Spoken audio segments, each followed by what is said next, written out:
In past years, the Mesa neighborhood surrounding Santa Barbara City College has had some challenges to overcome, such as excessive noise, parking issues, and overcrowding. So I think Santa Barbara recognized that the tools that we had in the toolbox weren't the most effective for the problem that we were dealing with. And different tools, such as the municipal code section, can really help address the problem in a manner that seems more fair to everybody involved. A task force made up of SBCC staff, students, neighbors, city government, and police was formed to help address some of these problems. One of the main issues that we learned through this process of talking with the community was there was a real concern about noise.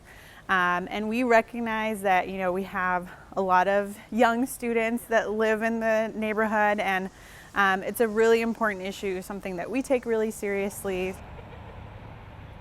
Previously, California Penal Code 415 of disturbing the peace was an officer's only option in response to a noise complaint call. So one of the frustrating things about 415 of the California Penal Code, our peace as police officers can't be disturbed while we're on duty. So if it's really loud or it seems really loud to us, it doesn't matter. You have to have a victim who's willing to sign the citation. But unfortunately for the police, issuing a verbal warning without any teeth behind it, without any ability to enforce it, sometimes it's just empty words, and people started to realize that.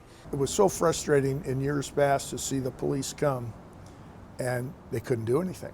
The kids knew they weren't going to get, nothing was going to happen, they would just have to break it up. At the recommendation of the Neighborhood Task Force, a new city noise ordinance was drafted and the Student Neighborhood Assistance Program, or SNAP, was formed. The college's role was in supporting the noise ordinance, supporting the SNAP program, and providing seed money of $100,000 towards the beginning of that program, which is administered by the city and the police department. With the implementation of the new noise ordinance comes the task of education and enforcement. That's where the SNAP officers come in. Their primary focus is noise calls. They work on the busy times when we see the highest volume of noise-related calls and complaints around the city, and they focus on education. We help the officers, instead of sending sworn-in officers to noise complaint calls, we go instead, so that just in case there's a higher priority call, they are available to go to those and we can handle the noise complaint calls. After the police department has received a complaint, a pair of SNAP officers are dispatched. At that point, the offenders will receive a warning, along with education on the new municipal code.